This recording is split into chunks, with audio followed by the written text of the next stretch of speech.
नमस्कार, हम आपका स्वागत है।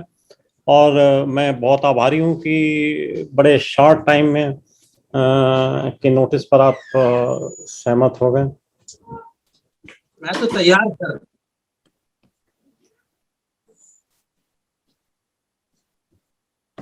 कैसे हैं? बढ़िया, एकदम ठीक है। चेन्नई मौ- में मौसम। काफी गर्मी है, बरसात आने को है या आने का है संदेश। यहाँ चातुर्मास उत्तर भारत के बाद में होता है। हाँ हाँ हाँ हाँ। तो, तो अक्टूबर नवंबर दिसंबर ये महीने बरसात के हैं। जी। तो दोस्तों, हमारे साथ आज हैं BL अच्छा जी, जो एक प्रसिद्ध व्यंग्यकार हैं और मद्रास में निवास करते हैं, चेन्नई में निवास करते हैं। हमें बड़ी शॉर्ट नोटिस पर अच्छा साहब ने सहमति दे दी, तो हम उसके उनके विचार और उनकी भावनाएं और उनकी सृजन शक्ति, लेखन शक्ति के सारे पड़ताल करेंगे अपने कुछ प्रश्नों के द्वारा। आशा है आपको पसंद आएगा। स्वागतम अच्छा जी। नमस्कार।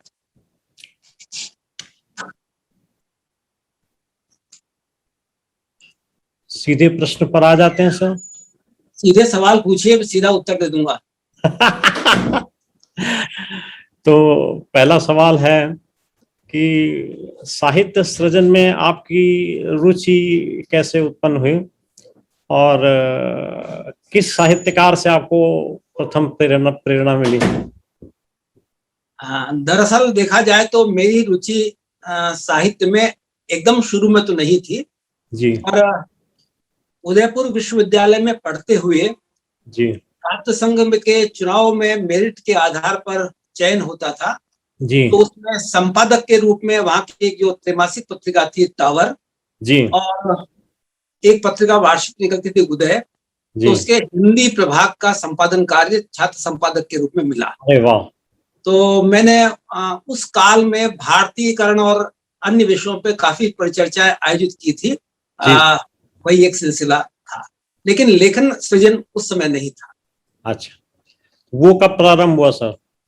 आ, अगर एकेडमिक रूप से देखा जाए तो जिसकी चर्चा नहीं करनी चाहिए, पर एमए का एक अधिनिबंध होता है। हाँ हाँ हाँ। वो हजारी प्रसाद द्विवेदी के उपन्यासों पर था। उसमें उनके 2.5 उपन्यास आए थे। जी। तो उन पर मैंने डॉक्टर देवराज उपाध्याय, एकदम हम्म। घोर बहरे प्राध्यापक, लेकिन ऐसा प्राध्यापक के उनसे सवाल करने की जरूरत ही नहीं पड़ती थी, इतने साफ वो थे। अच्छा। उसका वाइवा मौखिकी लेने आए थे डॉक्टर नामवर सिंह। जी तो पहली बार एमए में मौखिक का जो पेपर था उसमें नामवर सिंह जी से साक्षात्कार हुआ। अरे थोड़ी वाह। बहसबाजी भी हुई अच्छा। साम्यवाद वगैरह को लेकर के, लेकिन उन्होंने 64 नंबर दिए। अच्छा, वेरी मैंने गुड। कहा, हाँ, मैंने बाद में कहा कि मेरे ओवरऑल परसेंटेज तो 71 बने हैं, पर हमारे प्रोफेसरों ने कहा कि नामवर सिंह जी ने यदि 64 नंबर दिए हैं तो ये बहुत बहुत बहुत काफी है। बहुत। जी और उस जमाने में 60 के ऊपर बहुत अच्छा होता था। जी जी जी। आजकल की तरह 98% और 100% नहीं आते थे। हाँ, अब तो कट ऑफ लिस्ट ही दिल्ली में बहुत भारी होती है। जी। जी। तो इस क्रम में पहली रचना आपकी कब क्या थी? कविता, कहानी या? ये उस क्रम में ये तो कह रहे एक पुस्तक छप गई 1972 में ही, पर 1980 के आसपास जब मैं मध्य प्रदेश में आ गया जी नौकरी करने राजस्थान से, तो उस समय नई दुनिया में शरद जोशी, हरिशंकर परसाई, अजात शत्रु, ये लोग बहुत लिखते थे और मैं बहुत प्रभावित होता था। लगता था कि मैं भी इसमें आ जाऊं। तो उस समय नई दुनिया में पत्र संपादक के नाम आना भी बड़ा अच्छा प्रचार मिल जाता था। जी। लेकिन जब नहीं आ पाया तो मैंने अपनी पत्नी के नाम से कुछ अदबीज के लिए भेजा, प्रेमा देवी के नाम से, और अच्छा नहीं लगाया, ताकि ये ना लगे कि ये पीएल हाँ। अच्छा, मतलब जरा प्रॉक्सी वाले हैं, ऐसा ना लगे। तो उस वजह से वो छपना जब शुरू हुआ और उसकी बड़ी चर्चा हुई, है प्रेमा देवी कौन है। तो उसके बाद मैंने 3-4 व्यंग तो लिखे उनके नाम से, पर अपने नाम से शुरू हुआ। पहली बार यशवंत व्यास ने एक गुलाबी चिट्ठी भेजी, उसमें लिखा था कि अक्ल और चरित्र का 36 ये व्यंग्य अधबीज के लिए स्वीकृत है, कृपया अन्यत्र न भेजे। तो 1981-82 के आसपास ये बात शुरू हो गई।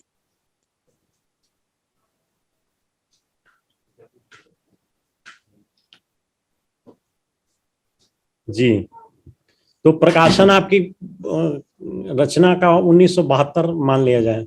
1972 में पुस्तक छप गई हजारी प्रसाद द्विवेदी के उपन्यास। हाँ। और वो बाद में विक्रम विश्वविद्यालय के पाठ्यक्रम में भी संदर्भ पुस्तकों के रूप में आई। लेकिन सृजनात्मक लेखन है वो 80 के बाद ही शुरू हुआ। अच्छा। उससे पहले नहीं। जी, तो कौन कौन सी विधा में आपने काम किया सर? मैंने आलोचना में 3 किताबें मेरी प्रकाशित हुई है, बल्कि 4 किताबें प्रकाशित हुई है। शुरू में हजारी प्रसाद द्विवेदी का जो किताब थी उसको मैंने वापस सभी उपन्यासों को लेकर के लिखा। तो हजारी प्रसाद द्विवेदी के उपन्यास, इस पुस्तक का प्रकाशन 2012 के आसपास हुआ। लेकिन उसके पहले एक किताब आई थी, सृजनात्मक भाषा और आलोचना। जी, इसे राजस्थान साहित्य अकादमी ने पुरस्कृत भी किया था। और ये पश्चिम की न्यू क्रिटिसिज्म, शैली विज्ञान, भारतीय काव्य शास्त्र, इन सब को लेकर के, और फ्रांस में जो आलोचना पद्धति है फ्रेंच डी टेक्स्टे, मतलब आप टेक्स्ट को ही ध्यान में रख करके अपनी बात कीजिए, अन्यत्र बात मत कीजिए। तो मैंने एक्सप्लिकेशन डी टेक्स्टे जो फ्रेंच की पद्धति है, शैली विज्ञान में भी आई, तो उसको लेकर के इसमें काफी काम किया। जी, यो रामदर्श मिश्र के एक उपन्यास जल टूटता हुआ पर भी एक पुस्तक मेरी जल टूटता हुआ की पहचान छपी है। और अभी 4-5 दिन पहले एक पुस्तक जयपुर से छप करके आई है, सृजन का अंतरपाठ। हाँ, देखा मैंने। जी, तो इस पुस्तक में लगभग 37 रचनाकारों या आलोचकों की पुस्तकों या उनके समग्र पर काफी कुछ लिखा गया है।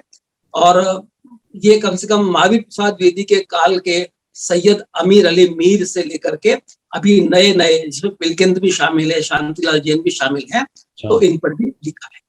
बहुत सुंदर। ये तो काफी लंबा स्पैन, अंतराल आपने। हाँ, बहुत लंबा स्पान है और कई विधाएं इसमें शामिल है, नाटक भी इसमें शामिल है। हाँ, तो कविताएं भी शामिल हैं।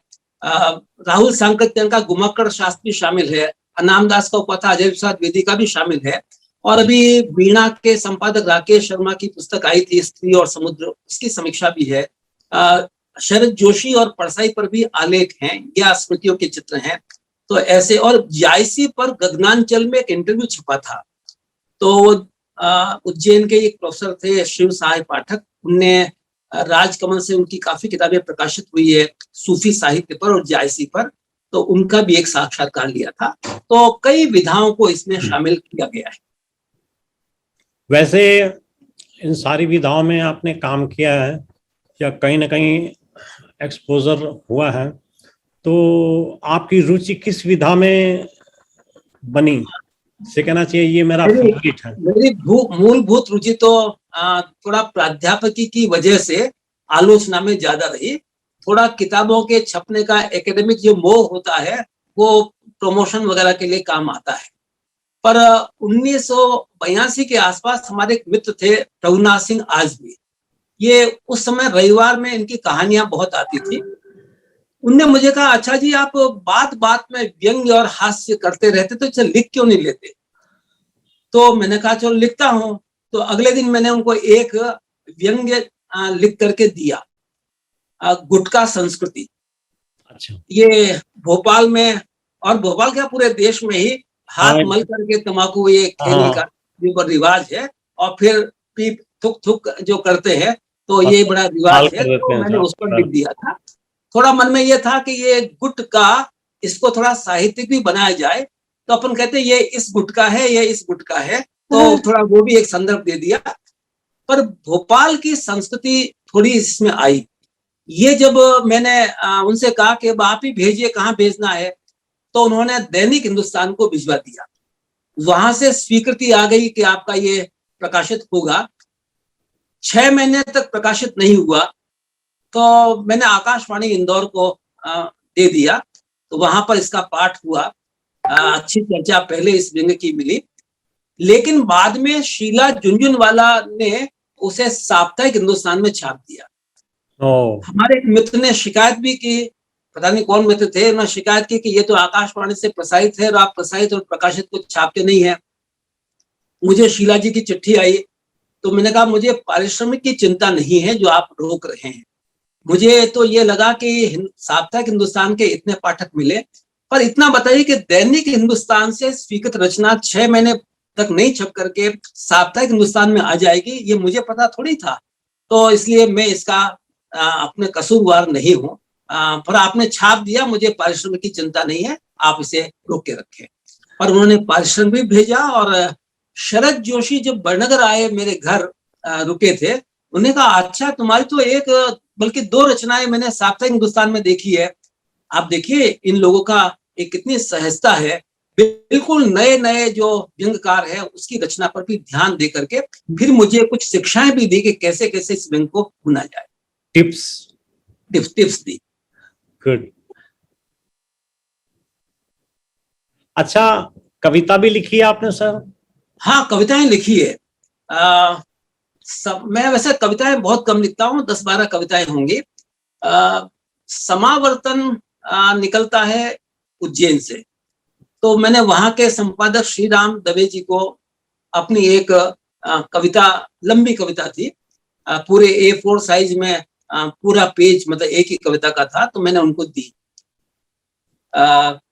चुप्पी अर्थ भरी। चुप्पी अर्थ भरी, वाह। हाँ, इस कविता को पढ़ने का इसमें क्या सुधार हो सकता है? देखिए मैं कविता नहीं लिखता, आप कविता लिखते हैं, तो उन्होंने कहा ऐसी कविताएं और है क्या आपके पास? कहा है 8-10।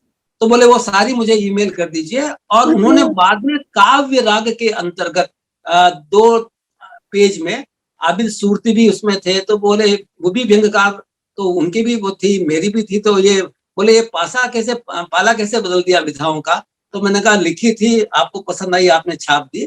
तो काव्य राग में पहली बार, तो बाद में मधुमती में राजस्थान साहित्य अकादमी, उसमें भी कुछ कविताएं प्रकाशित हुई। तो फिर कविता छोड़ करके आप कहानी में या कहानी में तो मैं आए ही, कहानी तो मेरी अपनी कहानी है ही नहीं असल में। मैं तो समालोचना, समीक्षा, व्यंग्य और थोड़ा सा कविताओं में, लेकिन आलोचना में लघु कथाओं पर मैंने जी भर के लिखा है। Very good. हाँ, और आपको ये कहना चाहूंगा कि दिशा प्रकाशन से एक पुस्तक प्रकाशित हुई थी, हिंदी की कालजयी लघु कथाएं। इसमें 66 लघु कथाएं हैं और उस पर 85 पेज की मेरी भूमिका है। Oh my God. हाँ, और उसकी बड़ी चर्चा रही और वो भारत सरकार के शासकीय खरीद में भी आई, ये मुझे पता चला। लेकिन मेरा ये पक्ष था कि 1876 में भारतेंदु के समय से लेकर के आपने 2000 तक की तो लघु कथाओं पर इतनी बड़ी भूमिका लिखवा दी, तो उसके बाद क्या, ये तो निरंतरता होनी चाहिए। तो अभी मधुदीप जी ने 2000 से लेकर 2020 तक की 66 लघु कथाओं पर फिर 100 पेज लिखवा दिए हैं और ये दिसंबर जनवरी तक छप करके आएगी। फिर उन्होंने ये भी कहा है कि दोनों पुस्तकों को मिला करके 132 लघु कथाकार और आपकी 180 पेज की भूमिका एक स्वतंत्र पुस्तक प्रकाशित होगी। तो ये एक थोड़ा लघु कथाओं की दृष्टि से आलोचना का काम, व्यावहारिक आलोचना का काम हुआ। आपको ज्ञात होगा कि हमने इंडिया नेट बुक से 2 ऐसे संकलन प्रकाशित किए, एक में 75 व्यंग्य थे और एक में 251 अंतरराष्ट्रीय व्यंग्य जी रचनाएं थे। तो अच्छा लगता है इसमें सारे लोगों का एक साथ इकट्ठा हो जाना। So that's a good thing. तो मैं तो आपके हृदय प्रदेश में हूँ, उसी 251 में। देखा 131 में भी। जी। नहीं, वो तो एक बड़ा मेगा इवेंट था साहब। मैं उसको इस रूप में ही मानता हूँ कि कम से कम व्यंग्य की जो क्षेत्रीयता है वो कम होकर के बहुत व्यापक पैमाना मिला है प्रवासी दुनिया के साथ। और मैं कच्चे पक्के की बात नहीं करता, कभी कभी लगता है कि छोटे पेड़ भी पेड़ होते हैं, बड़े पेड़ भी पेड़ होते हैं, और उनके साथ रह करके जो नए व्यंग्यकार है वो भी काफी कुछ सीखते हैं। तो इस मेगा इवेंट को मैं बहुत सम्मान के साथ और बड़ा लोकप्रियता के अंदाज में नहीं कहता, लेकिन सबको जगह मिलना इतने बड़े इवेंट में ये बहुत बड़ी बात होती है। मैं आपके बड़े दिल की कामना नहीं करता, क्योंकि वो तो मामला गड़बड़ होता है, लेकिन दिल में जगह बहुत बड़ी है इतने लोगों के लिए, ये बहुत बड़ी बात है। तो आपके रचना संसार में, जैसा मैंने देखा, आलोचना का आधिक्य है और व्यंग भी लिखे हैं आपने। तो आप अपनी पुस्तकों में से कौन सी सबसे रुचिकर पुस्तक समझते हैं? मेरी दो व्यंग्य की दो पुस्तकें आई, एक आस्था के व्यंजन और दूसरा पिताजी का डैडी संस्करण। पिताजी का डैडी संस्करण, हाँ, तो मैं जानता हूँ कि प्रकाशन जितना बिक पाता, बेच पाता है, वहां तक रचनाएं पहुंचती है। फिर भी उस काल में आकाशवाणी से भी इन रचनाओं का प्रसारण हुआ, नई दुनिया में भी इसका प्रकाशन हुआ। राजस्थान पत्रिका ने अपने सभी संस्करणों में पिताजी का डैडी संस्करण इस प्रतिनिधि रचना को प्रकाशित किया, तो काफी प्रतिसाद मिला।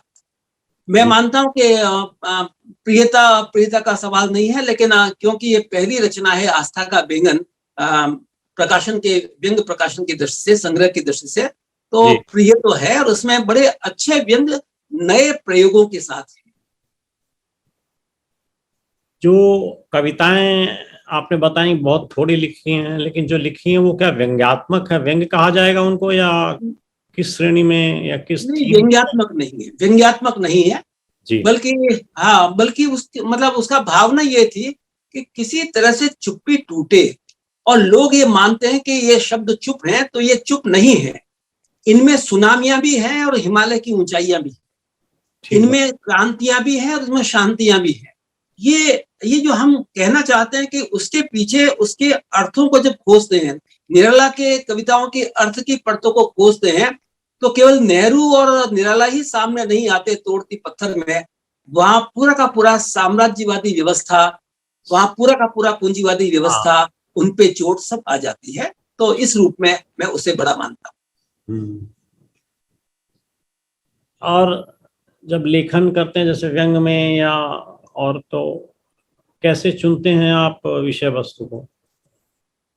ये तो रोज जो अब आंख अगर खुली रहती है, चाहे अखबारों पर, चाहे टीवी पर, चाहे घर में, चाहे दोस्तों के साथ, एक मालवा में कहा जाता है, शरद जोशी से बड़ा सम्मान देते थे और कहते थे, मालवा में मस्खरापन बहुत है।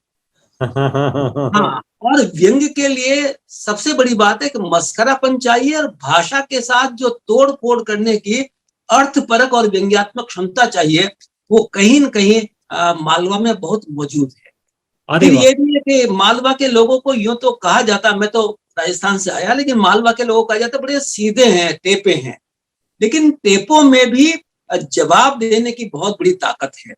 और शरद जोशी से बड़ा टेपा और कौन हो सकता है? यशवंत व्यास से बड़ा टेपा कौन हो सकता है? यशवंत व्यास ने अभी जो किताब लिखी है व्यंग्यों की, वो तो जबरदस्त है, और मैंने उसमें वीणा में करीब 4 पेज की समीक्षा लिखी है यशवंत व्यास की पुस्तक पर। तो मुझे ये मालवा में जो मस्खरापन है, वो खाली मस्खरापन नहीं है, उसके पीछे बेचारिकी का अंश जरूर होता है, उसके पीछे बदलाव और आघात का अंश जरूर होता है, प्रहार की क्षमता जरूर होती है। इसलिए मुझे व्यंग उस क्षेत्र में बहुत रास आए, और अब तो खैर अखिल भारतीय रूप से भी देखा जा रहा है कि हर कोने में व्यंग ही व्यंग है, पर हमारे पिलकेंद्र अरोड़ा तो उसको व्यंग प्रदेश मध्य प्रदेश ही कहते हैं। तो ये जो पात्र आपके होते हैं आपके व्यंग में, वैसे तो इनमें कहीं पर वास्तविकता भी है या सिर्फ काल्पनिक पात्र होते हैं, कैसे? नहीं, वास्तविकताओं के बगैर तो, और असली समाजशास्त्र के बगैर तो व्यंग होता ही नहीं। अब एक उदाहरण दूं, मैंने नचिकेता के 3 दिन के जो भूख हड़ताल की थी सत्य को और पिताजी के खिलाफ सत्य को जानने के लिए, तो ये एक पौराणिक मिथ है, लेकिन इसमें जो सामग्री है वो सामग्री है कि आज का जो विद्यार्थी है या जो भी गुरु है वो इस रूप में सत्याग्रह तो छोड़िए, लेकिन वो सीधे सीधे चीजों को प्राप्त करना चाहता है। तो वो जो एक नचिकेता में अपने पिता के प्रति विद्रोह, अपने जो कर्म कांड है उसके प्रति खिलाफत और जो अंतर सत्य जानने की कोशिश, तो उसको उस शैली में लेकर के आज की बात कहनी चाहिए। ये इसलिए मैंने आपसे ये कहा कि ऐसे ही बेताल के जितने कथानक आते हैं, मेरी कथाओं में ज्यादा है। मुंबई विश्वविद्यालय के पाठ्यक्रम में मेरा एक व्यंग पिछले साल लगा था, वॉशिंग मशीन में बाल सरस्वती। और उस व्यंग में मैंने महात्मा बुद्ध के जो प्रारंभिक चरित्र है पिता वाला सिद्धार्थ, उसको लिया, राजकुमार सिद्धार्थ को। राजकुमार सिद्धार्थ के राहुल पैदा होने वाला था, तो उन्होंने कहा कि मैं इन बच्चों को कहाँ पढ़ाऊंगा, तो सारथी से कहा मुझे ले चलो दिखाओ। तो वो जैसे जैसे प्राइवेट स्कूलों के डोनेशन, उनकी फीस, उनके बस्ते, और बस्ते भी कैसे यूकेजी और एलकेजी के बस्ते, तो मैंने उसका जो एब्रीविएशन है वो थोड़ा पूरा किया। एलकेजी लोअर किलोग्राम, अपर यूकेजी अपर किलोग्राम। शिक्षा का मापदंड ये बोझ बन गया है, और जितनी किताबें भरी होती बस्ते में, बेचारे कंधे, और इसके बाद बच्चों को फिर माँ बाप ये चाहते हैं कि जो माँ बाप नहीं कर पाए वो सारे का सारा काम अपने बच्चे कर लें। एनिमेशन सीखो, योग सीखो, फिजिक्स पॉइंट पे जाओ, मैथमेटिक्स पॉइंट पे जाओ, रैंक कम क्यों आई। तो ये सब देख करके उनको लगा कि बच्चा क्या हो गया है। और तब महात्मा जो अपने राजकुमार सिद्धार्थ बोले शिक्षा ये है क्या। तो शिक्षा के उन सारे जो टोटके हैं, फीस वसूली के, किताबों के, भार के, बच्चों के माँ बाप के इंटरव्यू के, ये सारे के सारे उसमें लाने की कोशिश की है। उस सारथी के साथ राजकुमार सिद्धार्थ को घुमाया है, और सारा का सारा तो शैली उसकी पौराणिक है, लेकिन उसकी अंतर वस्तु बिल्कुल नहीं है, बिल्कुल वर्तमान व्यवस्था को उजागर करते हैं। ठीक बात है। तो वैसे अब आपके इतने सारे पात्र हैं लेखन में, तो कोई एक पात्र जो आपको सबसे ज्यादा रुचिकर या आकर्षक लगता है? नहीं, ये राजकुमार सिद्धार्थ वाला पात्र मैंने 3-4 जगह इसे खड़ा किया है, क्यों बेताल को भी खड़ा किया, पर जैसे एक और व्यंग है राजकुमार सिद्धार्थ की शैली में, आकाशवाणी इंदौर ने कहा था इस शैली के 2-3 व्यंग भेजिए, तो मैंने जो धूम्र छल्ले होते हैं सिगरेट के, और उस समय बंदिश भी लगी हुई थी, लेकिन लोग कहते हैं शौक से पीते हैं तो बड़ा धूम्र छल्ले उड़ाते हुए, तो ये रोमान है एक तरह का धूम्र छल्लों के बीच में होता है। तो राजकुमार सिद्धार्थ ट्रेन से जैसे उतरे और स्टेशन के सामने दुकानें देखी, उसमें लंबी लंबी बांदरवाल लटकी हुई थी, राजस्थानी में बांदरवाली बोलते हैं। गुटके की पूरी लड़ियां वो लटकी हुई है। राजकुमार ने पूछा कि ये सब क्या है, बोले ये इसको गुटका कहा जाता है, लोग इसी से अपनी उत्तेजना, आस्था और सृजनात्मक चेतना को पनपाते हैं कई लोगों के लिए। तो जब तक वो इसको लेते नहीं है तब तक वो बात बनती नहीं है, उनमें उबाल ही नहीं आता। फिर वो इनके एक दफ्तर में लेके गए कि देखिए दफ्तर के कामकाज कैसे हैं, तो वहां पर अफसर वही खैनी रगड़ रहा था, और वो लेने को था। तब तक राजकुमार बोले ये क्या, बोले ये अफसर खाएंगे, अभी बात नहीं करेंगे, क्योंकि जब तक ये 1-2 बार थूक ठाक नहीं हो जाएगा, पिच नहीं हो जाएगा, तब तक बात बनेगी नहीं। ये सारा का सारा, बोले ये इसमें क्या होता है, तो ये धीमा जहर है, तो धीमे धीमे हमारे को गलाता है, और इससे कई बार कैंसर और अन्य चीजें हो जाती है। तो राजकुमार तो आप जानते ही हैं उनका करुणा का पक्ष कैसा था। तो इस करुणा के पक्ष को लेकर के मैंने सोचा कि राजकुमार की चिंताएं कहीं न कहीं उनके सुकुमार हृदय पर जरूर आएंगी। तो उन्होंने सभा अपने पिता से कहा कि ये कैसी है, क्या व्यवस्थाएं कर रखी है, लोग तंबाकू खाते हैं, जहर से मरते हैं, उनको कैंसर हो जाता है, आप कुछ नहीं करते। तो महामात्र ने कहा कि हम इसके खिलाफ कुछ न कुछ कर रहे हैं। तो बोले क्या कर रहे हैं? उन्होंने कहा हमने स्कूलों में एक निबंध प्रतियोगिता रखी है धूम्रपान के खिलाफ, हमने एक वाद विवाद प्रतियोगिता रखी उनके उनके खिलाफ। तो उन्होंने कहा कि इससे क्या हो जाएगा? बोले लोगों में चेतना आएगी। बोले चेतना तो कब की आ चुकी है, कब से कहा जा रहा है, लेकिन और आप हर सिगरेट पे लिखा रहता है धूम्रपान ये हानिकारक है। तो सारा का सारा लिखा रहता है। सिगरेट पीने वाला उस धमकी को जो सरकार की ओर से दी गई है स्वास्थ्य को लेकर के, वो धमकी भी साथ में रख रहा है और पी भी रहा है। मतलब ऐसा लगता है जैसे स्टोव में हवा भी भरी जा रही है और कहता है कि आग आग नहीं लगे या इसका तेज नहीं हो। तो ऐसा कैसे हो सकता है? तो बोले ये तो बहुत ही शाकाहारी उपाय है। तो बोले कि नहीं, हम और भी कुछ करेंगे।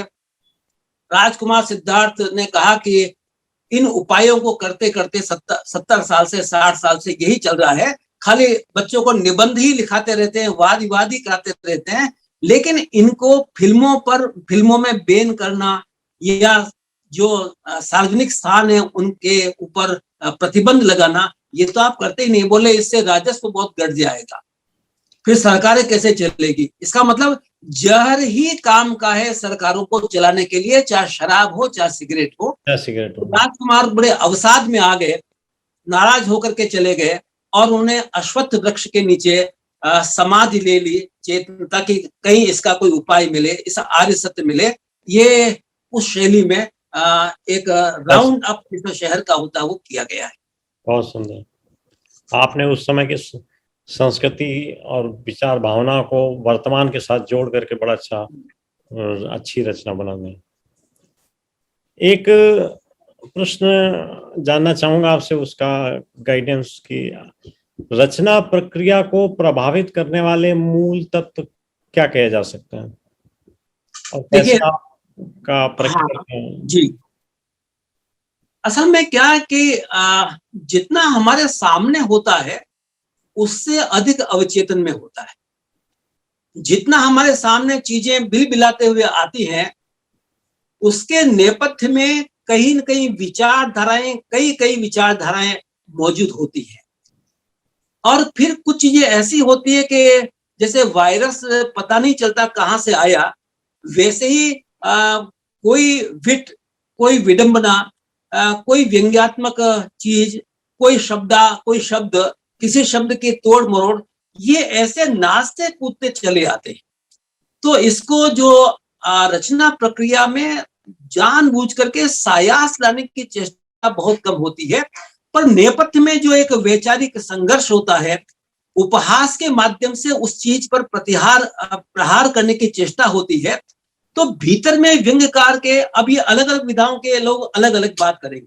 कविता में प्रतिरोध अलग प्रकार का होगा, उसके बिंब अलग प्रकार के होंगे। व्यंग में विट होगा तो अलग प्रकार का होगा, विडंबना होगी तो अलग प्रकार की होगी, शब्दों की जो तोड़ मरोड़ है वो अलग प्रकार की होगी। तो ये जो भाषा की हलचल है वो कहीं न कहीं आपके भीतर संस्कार के रूप में, वायरस के रूप में काम करती रहती है। और ये वायरस तो हर विधा के लेखक में कहीं न कहीं भरे पड़े रहते हैं। उनको खाली सुप्तावस्था से विषय जागृत कर देते हैं, फिर अपने आप चले जाते हैं। पर जो अच्छा व्यंग्यकार होता है उसकी विशेषता होती है कि भीतर में विचारधाराओं के प्रति कितनी प्रतिबद्धताएं, आग्रह हों, लेकिन उन सब पर चोट करते हुए वो अंतर्भूत सत्य को लेकर के आता है जो स्वानुभूत होता है। इसीलिए मैं कबीर को मानता हूं। कबीर जो ग्रंथों पर प्रहार करते हैं या संतों पे, उस काल के संतों पे प्रहार करते हैं, उसके पीछे उनका स्वानुभूत चिंतन है। हम कितने ही साम्यवाद को लाएं, कितने ही पूंजीवाद को लाएं या अन्य विचारधाराओं को लाएं, राष्ट्रवाद को लाएं, लेकिन कहीं न कहीं ये सब स्वानुभूत होकर के सही जगह विवेक के साथ चोट करते हैं। तो सामान्य जनता के साथ, सामान्य पाठक के साथ उसका जुड़ाव अपने आप हो जाता है। बहुत सुंदर। ये व्यंग रचनाओं में कभी कभी देखने को मिलता है कि वो कई एलिमेंट्स पर प्रकाश डाल रहे हैं। जैसे कहीं हास्य कुछ अधिकता में है, मजाक वाला सिस्टम जिसे कहते हैं, या चुटकुलेबाजी जैसा, दूसरा थोड़ा गंभीर व्यंग होता है, और तीसरा ये कि बस लिखे जा रहे हैं कुछ कुछ कुछ कुछ कुछ। तो ऐसी कौन से पैमाना या मानक हमको देखना चाहिए जिससे हम उसको व्यंग और हास्य या अन्य प्रकार की प्रस्तुति को सेपरेट कर सकें? क्या ऐसा कुछ मानदंड मिलता है? मैं मापदंड तो हैं, इसमें कोई दो राय नहीं है। जो विशुद्ध हास्य है उसका अपने आप पता चल जाता है कि वो लोगों के मनोरंजन के लिए ही हुआ है। पर जो व्यंग्य में रंजक भाव आता है या थोड़ा हास्य आता है, ये हास्य उस बेचैनी और आघात को ज्यादा करने के लिए आता है।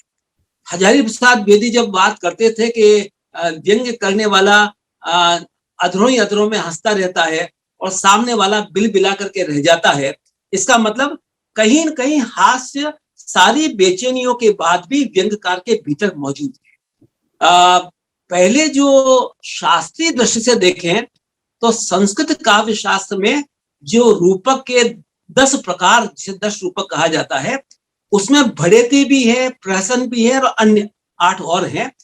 तो अब वो तो यूं के यूं नहीं आ सकते, पर मैं कई बार देखता हूं कि कई पुरानी चीजें लौट लौट करके नए संस्करण में आती है। हाँ। फिर व्यंग्य के मूल में आप देख लीजिए, मोंटेन जिसको व्यंग्य का जनक कहा जाता है, तो उन्हें 2 चीजें शामिल की थी, इथोस और पैथोस। इथोस यानी कि करुणा हो, उसमें मानवीय व्यवहार हमारा कैसा सद्भावनामय और कितनी तरलता के साथ हो, और हम कमजोर व्यक्ति के साथ उसकी ताकत कैसे बने, ये उसके साथ मौजूद है। लेकिन उसके साथ पैथोस भी है।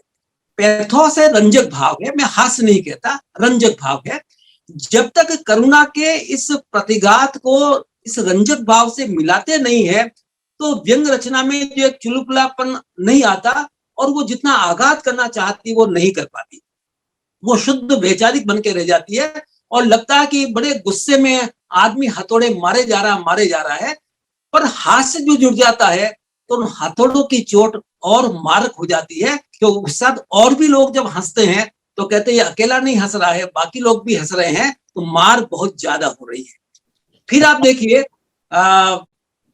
विट और विडंबना और ये यथार्थ की जो बातें आती है, ये तो आपने जो मृच्छकटिक कालिदास को किसी और रूप में महत्व दिया जाता है, लेकिन शूद्र के मृच्छकटिक को किसी यथार्थ के रूप में दिया जाता है। और हमारे यहाँ तो एक मैं पढ़ तो नहीं पाया, लेकिन धूर्त पुराण भी लिखा गया है संस्कृत में। तो इसका मतलब व्यंग्य की परंपरा हमारे यहाँ उस रूप में नहीं है जैसे आज है। लेकिन मोंटेन जिन 2 चीजों को महत्व देते हैं, तो मुझे लगता कि जिस बेचैनी के साथ करुणा का भाव आता है, आक्रोश आता है, उसमें यदि हास्य का या रंजक भाव का कह लीजिए फुट भी हो जाए, तो आक्रोश बढ़ जाता है, आघात बढ़ जाता है, और वो सबकी सहानुभूति का पात्र बन जाता है। ठीक बात है। देखिए, एक सवाल ये पैदा होता है, या बल्कि कहना चाहिए कि ये विवाद का विषय रहता है, कि हिंदी में जो व्यंग परंपरा हुई है वो अंग्रेजी के सटायर से प्रभावित है।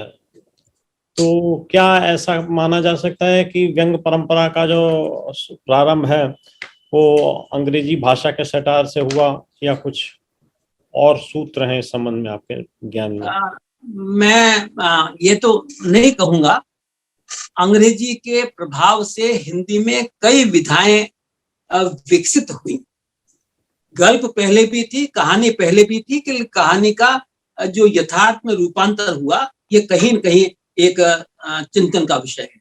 उपन्यास भी आया तो इसी रूप में आया। फिर आप देखिए कि व्यंग्य तो हमारे यहाँ मौजूद था ही, लेकिन वो विशद अर्थ में था। जो ध्वनि शास्त्र में व्यंग्य कहा जाता है वो विशद रूप में था, और उसके लिए कहा जाता है कि अच्छा व्यंग चमड़ी को छेदता है, हड्डी को छेदता है और अंत में हृदय को छेदता है। आज इस व्यंग के का जो व्यापक अर्थ था, वो व्यापक अर्थ हिंदी का जो व्यंग निबंध है या व्यंग गद्य है उसमें सीमित हो गया है। तो खाली एक अर्थ में चला गया, वो जो संस्कृत का काव्य शास्त्र का वो था वो तो। लेकिन इसमें कोई दो राय नहीं कि पश्चिम से के प्रभाव से, जैसे मैंने मॉन्टेन का भी कहा, पश्चिम के प्रभाव से व्यंग्य हिंदी में आया हो और भारतेंदु काल में उस अंग्रेजी विधाओं का, अंग्रेजी में जो साहित्य था उसकी विधाओं का असर हिंदी में भी हुआ हो, चाहे बालकृष्ण भट्ट ने नूतन ब्रह्मचारी लिखा हो। लेकिन इतना तय है कि छायावाद आज का जो हिंदी का है उसे रोमांटिसिज्म का अनुवाद नहीं कहा जा सकता। ठीक बात है। मतलब छायावाद अपने आप में हिंदी का होकर के रह गया है। प्रभाव उन्होंने ग्रहण किया हो शैली और वर्ड्सवर्थ से या रोमांटिसिज्म की कविता से, लेकिन इतना तय है कि जयशंकर प्रसाद की कामाई ने ये चैतन्य की जो धारा संस्कृत साहित्य में चली आ रही थी, उस चैतन्य की धारा को लाते हैं। ठीक बात। और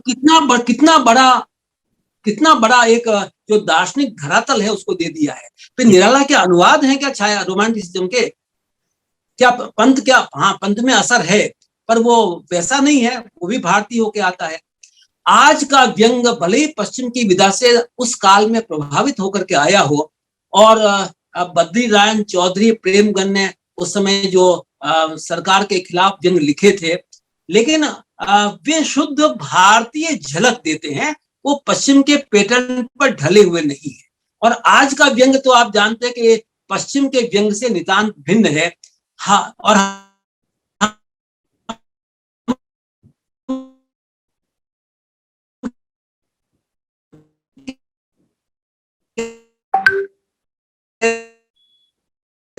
कि आज का व्यंग्यकार, नाम नहीं ले रहा हूं, लेकिन छोटे जो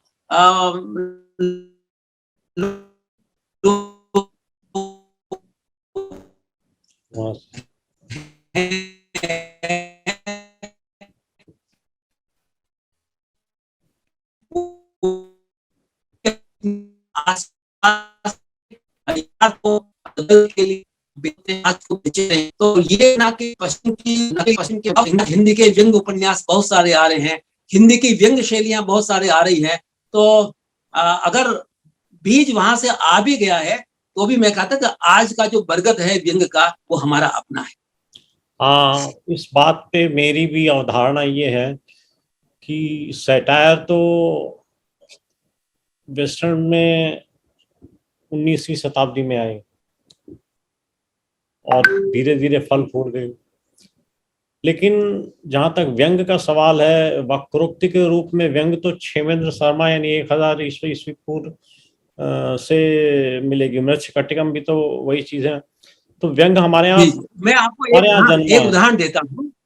जब वक्रोक्ति की आपने बात की है, तो वक्रोक्ति में निपात सबसे छोटी व्याकरणिक कोटि है। तो भी ही, ये इस तरह के मैं अक्सर ये उदाहरण दिया करता हूं कि हमारी बोलचाल में कितना बड़ा व्यंग है। आप बाहर की क्या बात करते हैं, हमारा लोक साहित्य की कहावतें मुहावरे पूरी की पूरी तो आप जानते हैं कि वो तो व्यंग ही है। बिल्कुल। अरे आप और देखिए कि भारतीय आदमी अपनी सांस्कृतिक जमीन को कैसे प्रहार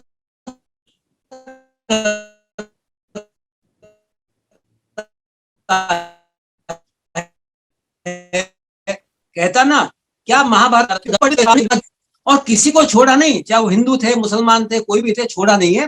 तो हमारे यहाँ तो ये राई नाम का जो होता था, नृत्य होता था, तो कई बार अंग्रेजों पे व्यंग उस पे होते थे। पर एक उदाहरण में देता हूं, मैं एक के घर गया, उन्होंने मुझे, बेटी ने पानी ला करके दिया, पता नहीं दूसरा आपको भी प्यास लग गई।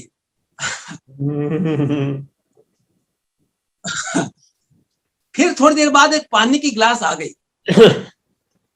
तो मैंने इतना ही कहा, पानी तो पी लिया है। मैंने इतना ही कहा, पानी तो पी लिया है।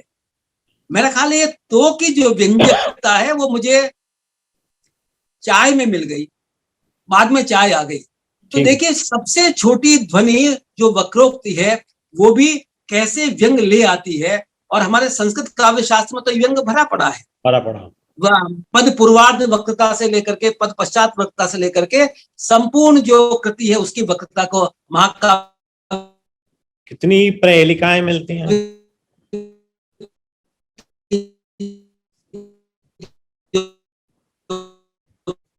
वक्रता होती है, उसको लेकर के तो ये भावनात्मकता है। पर ये गद्य का आविष्कार हमारे यहाँ लेट हुआ, इस वजह से थोड़ा सा उनको लगता है कि पश्चिम से आया है। सामाजिक परिवेश और राजनीतिक परिवेश आदि जो है, जो देश काल वातावरण को समेटे रहते हैं, उनसे रचनाओं की पर प्रभाव कितनी हद तक आपको लगता है? मैं प्रभाव की बात ही नहीं करता, मैं तो कहता हूँ राजनीतिक और सामाजिक परिवेश या पारिवारिक परिवेश से ही रचनाएं फूट करके आती है। जितनी राजनीति होती है, हमारा जो व्यंग्यकार है वो बड़ा जागृत हो जाता है और अगले ही दिन वो अखबार में उस पर चोट हो जाती है। मैं एक उदाहरण देना चाहता हूँ। कार्टून विधा और व्यंग्य आसपास के ही हैं, कोई अंतर नहीं है।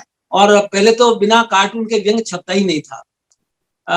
मध्य प्रदेश की सरकार में उस समय था कि 52 लोगों को दिल्ली में प्रधानमंत्री के पास ले जा रहे मुख्यमंत्री आशीर्वाद दिलाने के लिए।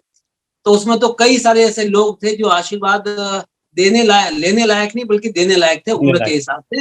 पर उस समय के जो छोटे, अगर प्रधानमंत्री छोटा भी है तो बड़े बड़ी उम्र के लोग भी कहते हैं आपका आशीर्वाद लेने आए हैं। तो नई दुनिया में एक व्यंग्य छपा था, कार्टून छपा था। तो कार्टून में था कि जो मुख्यमंत्री हैं वो अपने टोपले में 52 लोगों को बिठा करके दिल्ली ले जा रहे हैं। अब आप सोचिए कि इस कार्टून का इतना प्रभाव हुआ कि वो यात्रा स्थगित हो गई।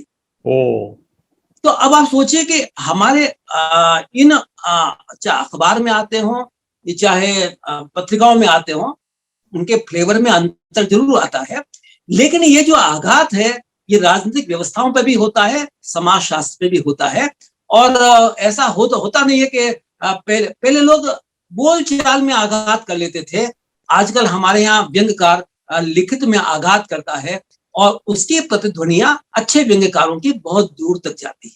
जी, ये देखता हूँ कि आजकल लेखन कार्य बड़े वॉल्यूम में, बड़ी मात्रा में हो रहा है। लेखक काफी कुछ लिख रहे हैं और भिन्न भिन्न विषयों को भी टच कर रहे हैं, लेकिन क्या कारण हो सकता है कि पाठकों पर उतना प्रभाव नहीं पड़ता जितना पढ़ना चाहिए, जुड़ नहीं पाते?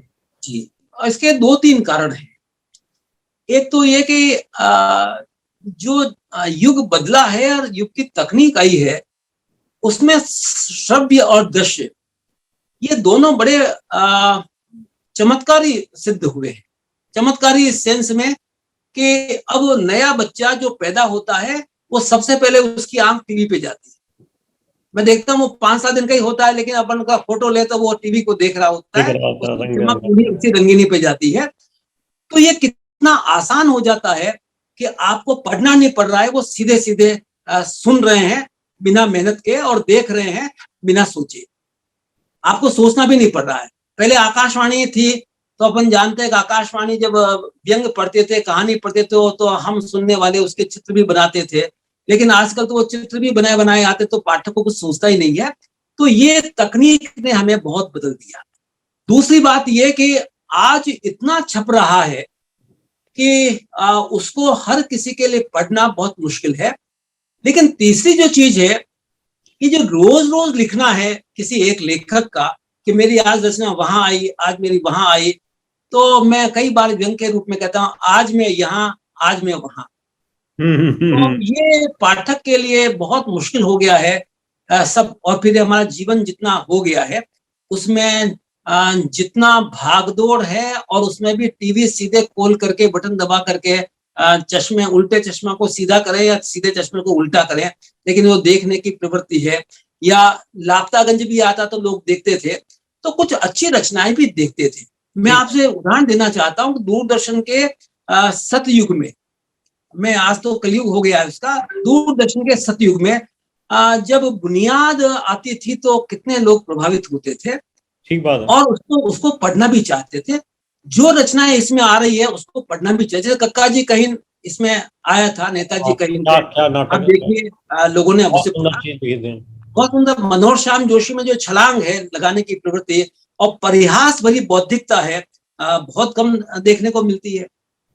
तो ऐसा नहीं है कि पाठक वैसा नहीं हो पाया है जो प्रेमचंद के काल में नया आया है या चंद्रकांता संतति में जो जासूसी के या तिलस्मी के उपन्यास हैं उसको पढ़ने के लिए लोग दूसरी सीख रहे हैं। लेकिन इतना तय है कि किताबें बहुत आई है, पढ़ने वाले जरूर कम हैं। आजकल किताबों को मुंह में ठूंसना पड़ता है और बल्कि समीक्षा तो उसी किताब को पढ़ता है जिसमें समीक्षा लिखनी, बाकी नहीं देखता। और इसमें कोई दो राय नहीं, जो रचनाएं हॉन्ट होती करती हैं वो कहीं न कहीं पढ़ी जाती है। और छपने का अंदाज तो ये हो गया है कि साहब थोड़ा सा पैसा लगाइए, अपना छपवा लीजिए, और अंत में एक बहुत नीचे लेवल पे जाके कह देते हैं इस बहाने रचनाओं का दस्तावेजीकरण हो जाएगा। तो हम केवल छपने के लिए लिख रहे हैं या दस्तावेजीकरण के लिए लिख रहे हैं? हम तो व्यंग्य की मार को लोगों तक पहुंचाने के लिए लिख रहे हैं। इसलिए हम रोज लिखने की अपेक्षा वो लिखें जिसको पाठक अपने मुंह में स्वाद के साथ ग्रहण ही नहीं करे, बल्कि कानों में उसकी प्रतिध्वनियां हो और लंबे समय तक गूंजे। शरद जोशी आज भी देखिए मृत्यु के बाद, परसाई आज भी उसके बाद, और कभी कभी बद्रीनारायण चौधरी प्रेमगन को अंग्रेजी राज के रुद्र रचना को मैं फिर पढ़ने लगता हूँ। तो फिर गुलाब राय के एक निबंध है मेरे नापिताचार्य, क्या व्यंग है देखिए। वो कहते हैं मैं दाढ़ी और ये अपने हाथ से नहीं बनाता, क्यों कहीं ऐसा नहीं कि हिंद महासागर में महाशक्तियों के टकराव की वजह से खून खराबा हो जाए। आप देखिए क्या क्या नाई की दुकान से लेकर के कितनी बड़ी छलांग तक जा रहे हैं। हिंसा अहिंसा विशुद्ध वगैरह ये सब, ये व्यंग्यकार की विशेषता है। ठीक बात है।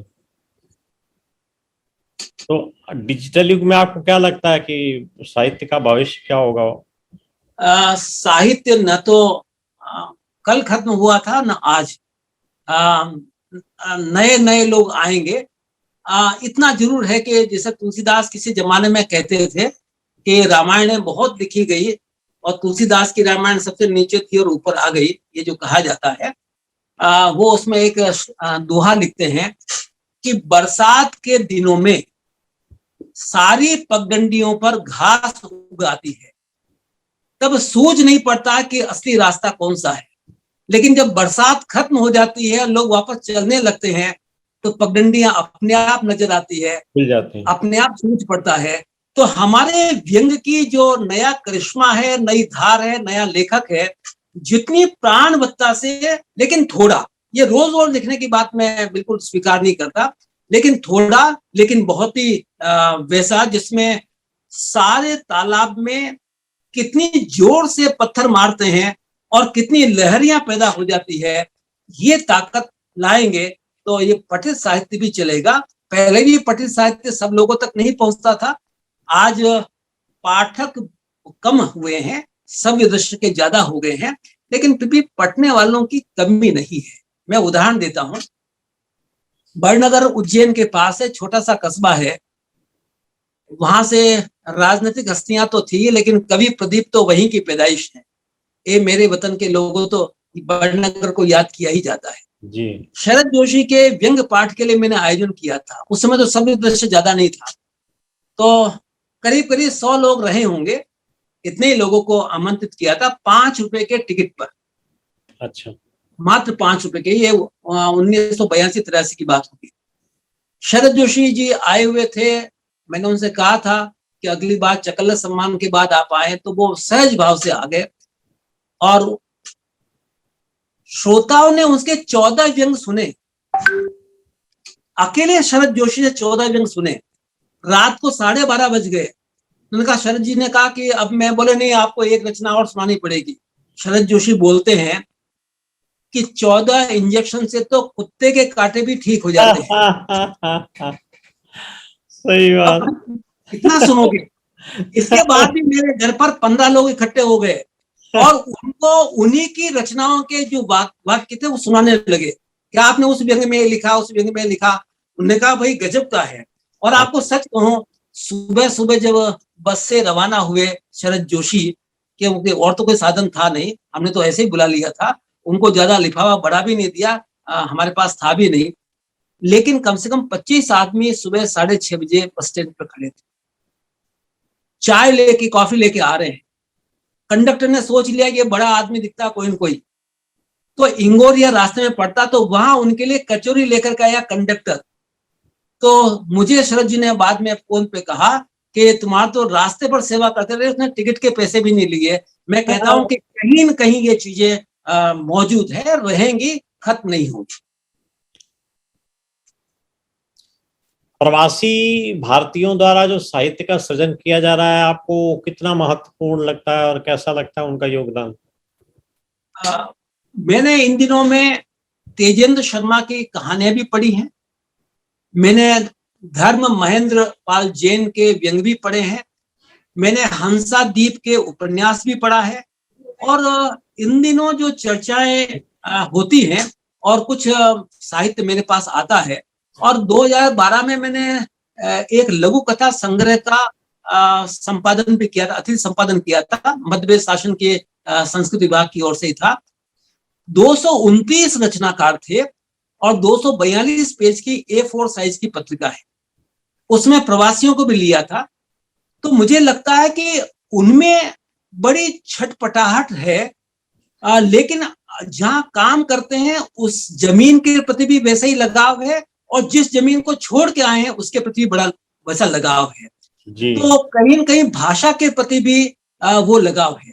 लेकिन हंसादीप का एक उपन्यास पढ़ने में आया था, कुबेर, तो लगा, बाद में और भी उपन्यास पढ़े तो लगा कि भारतीय जनजीवन के प्रति और आदिवासी क्षेत्र जो मालवा का, जागुआ का है, उसके प्रति कितनी ललक है, और कनाडा में रहते हुए बदलाव की क्या पृष्ठभूमि भारत में तैयार की जा सकती है, उसके प्रति भी उनकी संधारणा है।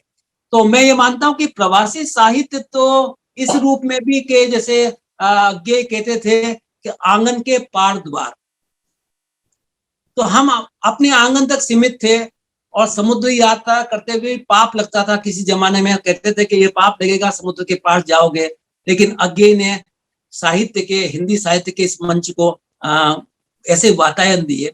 निर्मल वर्मा ने चेकोस्लोवाकिया में रहकर के वातायन दिए, और दूर भी जाए तो आज देखिए चेकोस्लोवाकिया, जर्मनी, यहाँ पर जो हिंदी के विदेशी विद्वान थे उनने ये काम किया।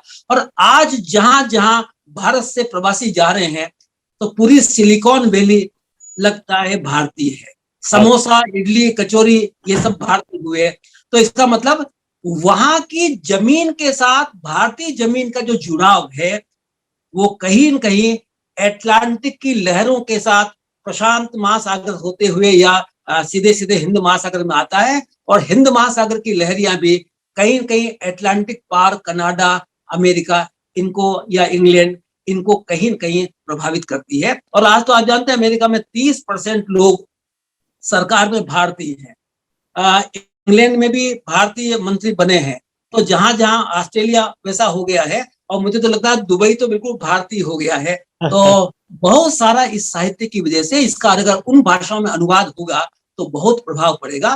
प्रवासी साहित्य की जो एक शक्ति है, वो शक्ति उन जमीनों को भी प्रभावित करेगी और भारतीयों के जो धरातल है हमारा, उसका भी विस्तार करेगी। एक प्रश्न ये पूछना चाहूंगा, व्यंग के बारे में हम लोगों ने काफी विस्तार से बात की, उसके तत्वों और विसंगतियों और सारी वक्रोक्ति वगैरह सारा आपने बड़े विस्तार के साथ एक्सप्लेन किया।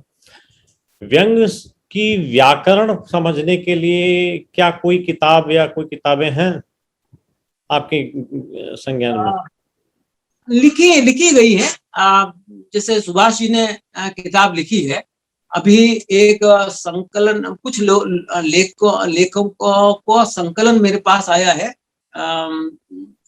राही जैन है ना, राही, वो उद्दंड विद्यार्थी करके लिखते हैं, तो उनकी एक किताब आई है, यो शेर जंग गर्व।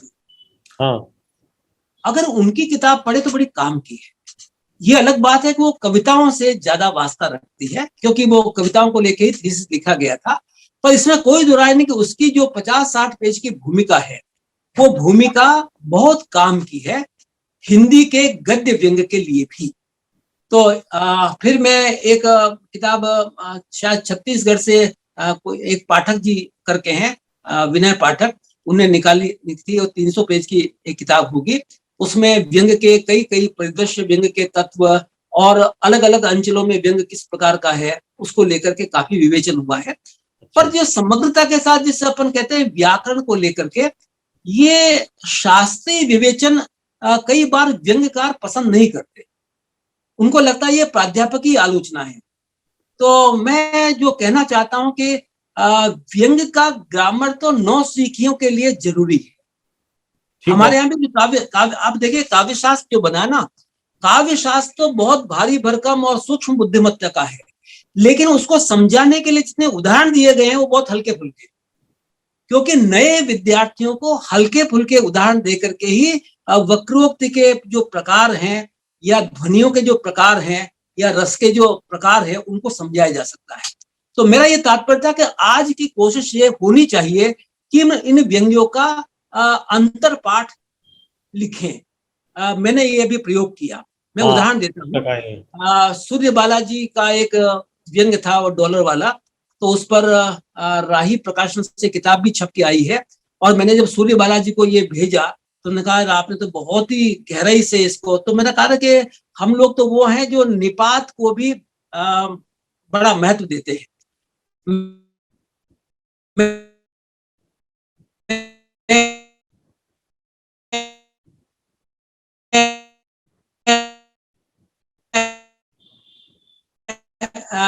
पिलकेंद्र जी के वो काल सर्प दोष लग गया है, कुलपतियों को काल सर्प दोष लग गया है। अब आप देखिए भाषा ज्योतिष की है और आई कुलपतियों के लिए है। तो मेरा ख्याल कि इन छोटे छोटे जो शब्द हैं, ध्वनियां हैं, उनके व्यंग्यार्थ हैं, शब्दों वाक्यों का विन्यास है, उनकी जो वैचारिक संस्पर्श है, अगर अलग अलग तत्वों को लेकर के इनके अंतर पाठ लिखे जाए तो उदाहरणों के साथ वो चीज है कि विडंबना क्या होती है, वक्रोक्ति क्या होती है, कैसे निषेध परकता से जो विसंगतियों पे प्रहार से हम संगति की बात कर सकते हैं। चाहते तो संगति है ना, हम समाज में संगति चाहते हैं, तो विसंगतियों के प्रहार से हम कैसे संगति ला सकते हैं। जैसे अपन जेपी श्रीवास्तव उस जमाने के व्यंग्यकार थे और वो कहा करते कि व्यंग्य तो गंगा की निर्मल जल धारा की तरह है।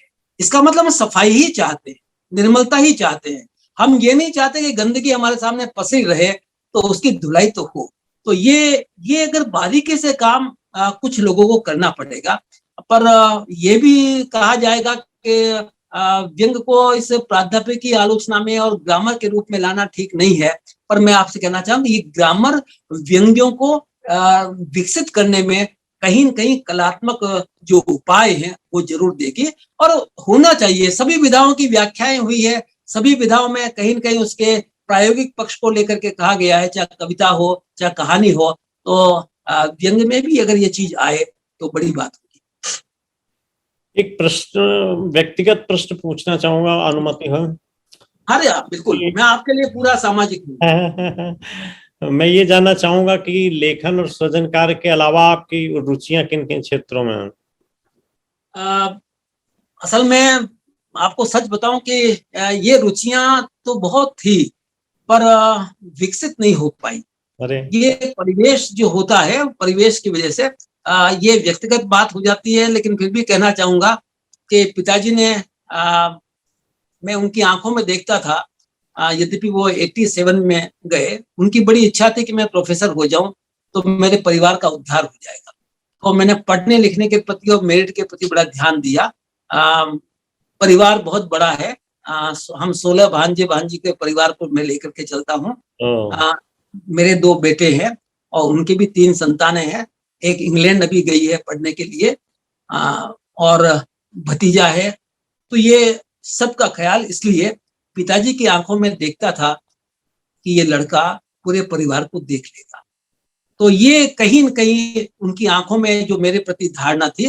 तो मैं फिर दूसरा मुझे लगता था कि विद्यार्थियों को पूरा नहीं दे पाया तो जितनी सैलरी ले रहा हूँ, वेतन ले रहा हूँ, ये गलत है। तो मैं क्लास छोड़ना या एक भी लड़का है तो पढ़ाने के प्रति और पढ़ने के प्रति भी, इसीलिए आपके सामने अभी हूँ, वरना तो मैं खत्म हो गया, मेरा टीचर खत्म हो गया होता। लेकिन उसके बाद जो अवकाश होता था उसमें लिखना ही ज्यादा होता था। अलग बात है कि मुझे घूमने फिरने में बड़ा आनंद आता है। बेटों ने मेरी व्यवस्था कर दी तो 15 दिन यूरोप भी घूम के आ गया।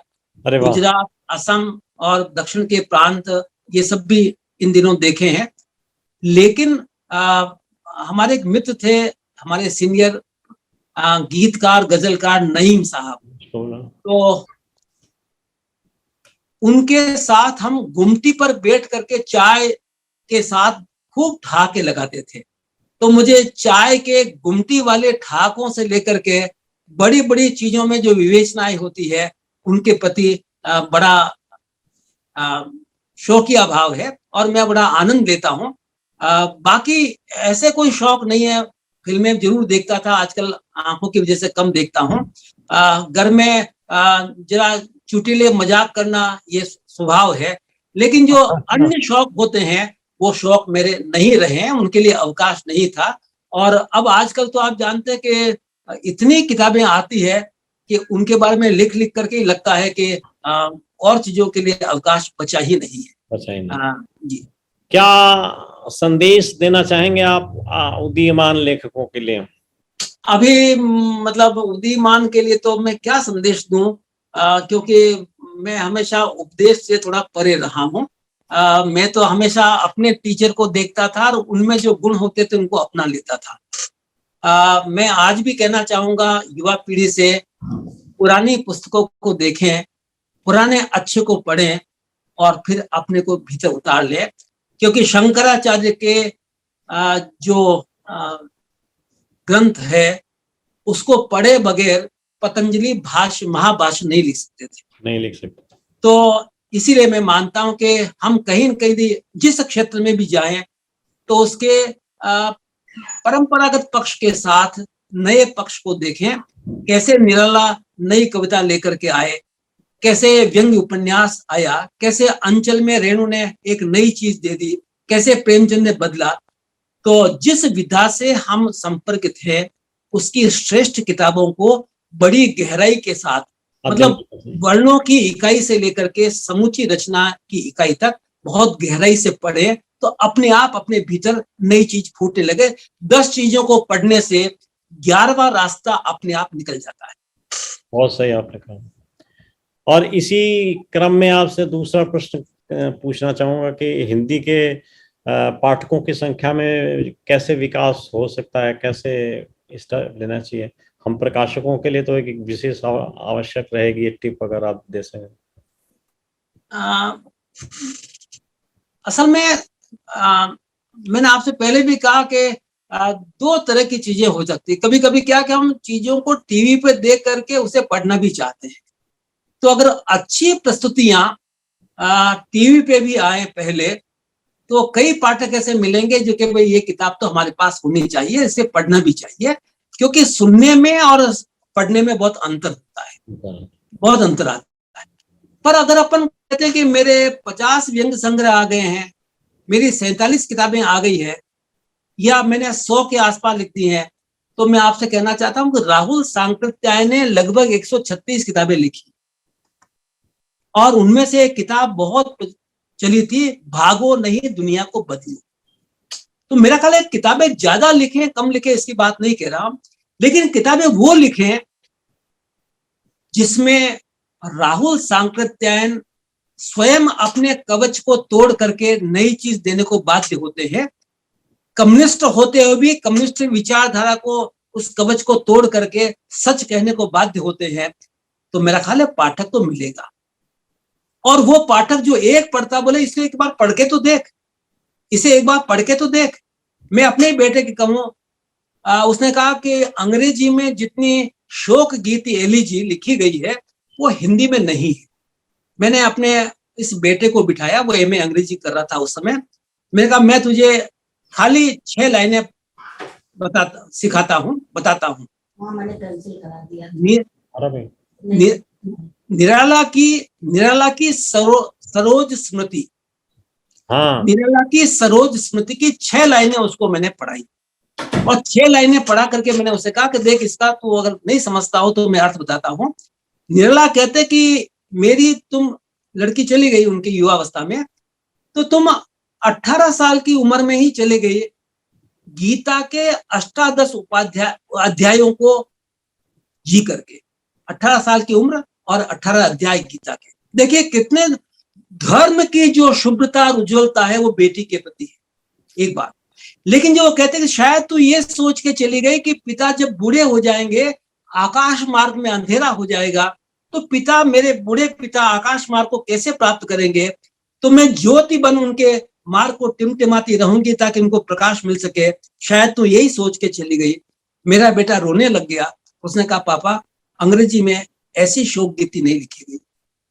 तो मेरा ये तात्पर्य है कि हमारे यहाँ पर भी बहुत अच्छे व्यंग, अब आप शरद जोशी कितने दीवाने हैं, हरिशंकर परसाई कितने दीवाने हैं, रविन्द्रनाथ जी त्यागी को भी खिलंदड़ी स्वभाव के साथ कितना शब्दों के जो उठापटक उनकी होती कितना पढ़ा जाता है।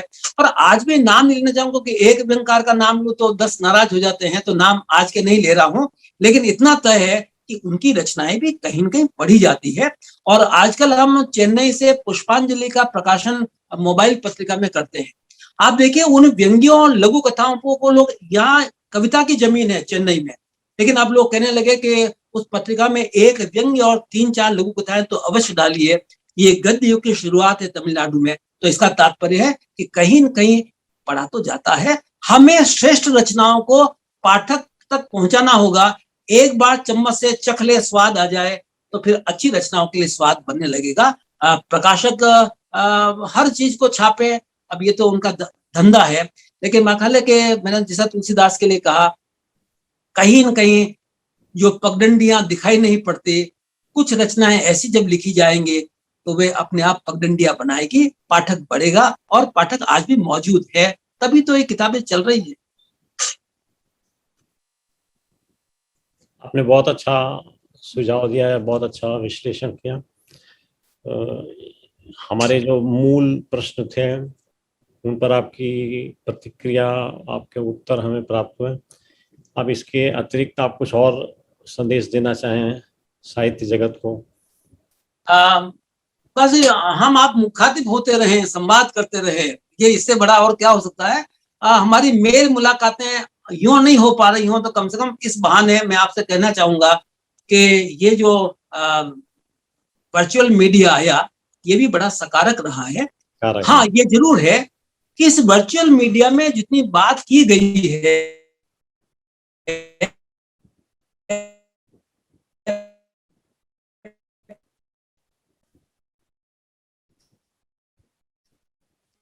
उन बातों को, जैसा आपने कहा था, रचनाओं को पढ़ करके इन संवादों में जो व्यंग के तत्व अलग अलग साक्षात्कारों के माध्यम से, रचनाओं के माध्यम से आए हैं, यदि कोई थोड़ा बारीकी से काम करे, यद्यपि ये बड़ा बहु काम होता है, लेकिन तब भी आप जानते हैं जो शास्त्रीय प्रकृति का होता है वो ऊब में विश्वास नहीं करता। और आजकल कहा भी जाता है कि कोई कोशकार आजकल मिलता नहीं है, सब अपने छपाना चाहते हैं, मेरा यहाँ छपा, मेरा वहां छपा, मेरा वहां छपा। इसीलिए आजकल देखिए कोश लगभग खत्म से हो रहे हैं, लिखने वाले नहीं मिल रहे हैं। और इस छपने के अखाड़े में आदमी छपना ही चाहता है, ग्रामर तैयार नहीं करना चाहता। लेकिन कहीं न कहीं हमको जितना छपना है उसके साथ उतना पढ़ना भी है, और पढ़ने को बारीकी के साथ, ताकि व्यंग के ग्रामर को बहुत अच्छी तरह तैयार कर सके। और ये अंतिम ग्रामर नहीं होगा, मैंने कहा ये तो नौसिखियों के लिए होता है। नई रचनाएं आएंगी, फिर इस ग्रामर को तोड़ेगी, एक नया रूप आएगा, क्योंकि कभी भी वचन वक्रता पुरानी चलती नहीं है, हमेशा नई नई आती रहती है। जैसे अपन संस्कृत साहित्य में कहते हैं ना, क्षणे क्षणे यन नवताम उपेति तदेव रूपम रमणीयता। रमणीयता का रूप होता है क्षण क्षण नवीन होता है। हमारे देवी देवताओं को भी इसीलिए लगातार कपड़े पहना, दिन में 3-4 बार पहना देते हैं। और मैं नरेश मेहता के माध्यम से अपनी बात कहना चाहता हूं। नरेश मेहता ने अपने जीवन में कम से कम 3 बार अपनी ही भाषा पे प्रहार किया है। आप देखिए उनकी जो कविताओं की भाषा है वो वैदिक जो वानस्पतिक जो स्पर्श है उस तरह की भाषा है जिसे उपनिषदों की भाषा होती थी। उनके जो कहानी और उपन्यास की भाषा है वो यथार्थ की भाषा है। लेकिन जब वो लास्ट में एक उन्होंने लिखा, इन दिनों नंगे पैर असीरगढ़ के किले को लेकर के, उर्दू उसमें आ गई है। इसका तात्पर्य क्या हुआ? इसका तात्पर्य हमें हर बार एक नया प्रहार अपनी ही जमीन पर करना पड़ेगा, ताकि हम नए सिरे से फिर पैदा हो सके, नए सिरे से हम जन्म ले सके। ये ताकत अगर हमारे साहित्यकारों में जो बड़े ऊंचे किस्म के साहित्यकार हैं आएगी, तो कहीं न कहीं एक नया पदचाप तो आएगा। निर्मल वर्मा ने अपनी जमीन दी, अज्ञेय ने एक जमीन दी, नागार्जुन ने एक जमीन दी, शरद जोशी ने एक जमीन दी, हरिशंकर परसाई ने जमीन दी। तो क्या ये आज के ही तो थे, बहुत पुराने थोड़ी हुए हैं। और आज भी देख लीजिए, कहीं न कहीं ये व्यंग की कह लीजिए, कविता की कह लीजिए, ये पदचाप सुनाई पड़ते हैं। कुछ लोग चले गए हैं अवसाद के मारे, लेकिन कुछ लोगों में संजीव जी का संजीवन मौजूद है।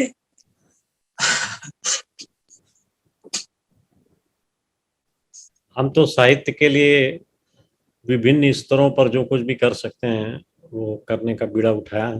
नहीं, आपने मतलब मैं आपसे सच कह रहा हूं, मैं मतलब यूं नहीं कि आप प्रकाशक हैं और ये संवाद कर रहे हैं इसलिए, लेकिन सचमुच में इतनी बड़ी सप्राणता, इतने बड़े कैनवास पर इतने छोटे बड़े लोगों को जोड़ना, कृतियों पर चर्चा करना, और आपकी कहते बड़े साफ गोई से बात करो। उपन्यास पे आपने इस पे व्यंग संग्रह पे बात हो रही है, तो ये उसकी तारीफ है, इसकी जरूरत नहीं है। साफ गोई से बात कीजिए, प्रकाशक को भी लगेगा कि व्यंग संग्रह की ताकत कितनी है। तो अच्छे व्यंग संग्रह जरूर आएंगे, और धीमे धीमे प्रकाशक भी समझेगा कि भीड़ खड़ी करने की अपेक्षा यदि हम कुछ दे पाए तो प्रकाशन की तादाद और एक ही कृति के जो पुनर्संस्करण है उनकी तादाद लगभग बराबर पड़ेगी। हमारे नफा नुकसान में कोई नुकसान नहीं होगा। लेकिन कहीं न कहीं ये व्यंग सामान्य पाठक तक किताबों के माध्यम से पहुंचेगा। इसलिए आपकी प्राणवत्ता तो मैं साल भर से, मैं तो बहुत पुराना परिचय नहीं है, लेकिन साल भर में आपने सबको दौड़ डाला है साहब। जैसे अपन कहते हैं परिक्रमा कर ली है, मतलब परिक्रमा भी ऐसा नहीं है जैसे आपने कहा था कि गणेश जी की परिक्रमा कर ली, और वैसा नहीं है। सचमुच में बड़े पुरुषार्थ के साथ परिक्रमा कर रहे हैं। मैंने तो मतलब मजाक में आपको कह दिया था कि मैं दिल्ली आकर के आपकी परिक्रमा कर लेता हूं तो मेरा भी कुछ छप जाएगा, लेकिन मैं आपकी इन सारे कामों को देखता रहता हूँ, प्रकाशन को भी देखता रहता हूँ। चाहे शांतिलाल जैन की किताब आई हो, चाहे पिलकिन जी किताब आई हो, और भी बहुत सारी किताबें आई है, 251 वाली आई हो, बराबर उनको देखा है। और बड़ी जीवट के साथ, आपका नाम सही रखा है साहब तो बड़ी जीवट के साथ आपने काम किया है। ये हिंद प्रकाशन की दुनिया से भी और सृजन की दुनिया से भी आपका बहुत गहरा वास्ता बड़ा जल्दी जुड़ गया है। ये हमारी सौभाग्य की बात है। धन्यवाद सर। आप सब लोगों का आशीष और सानिध्य और सहयोग और सुझाव बने रहें तो हम एक्सेल करते रहेंगे। तो आज आपके साथ बड़ी विविधता के साथ चर्चा हुई और आपने बड़ा सहजता के साथ में अपने सारे उत्तर दिए। तो हम इस साक्षात्कार को एकदम लाइवली कहते हैं ना, जीवंत साक्षात्कार है, और हमारा अनुमान है कि उदीयमान लेखकों को विशेष करके इससे फायदा होगा, क्योंकि व्याकरण पर भी चर्चा हुई है, ट्रेंड पर भी चर्चा हुई है। तो ऐसे ही संवाद हम समय समय पर करते रहेंगे, आपका समय हम लेते रहेंगे। धन्यवाद। हार्दिक धन्यवाद।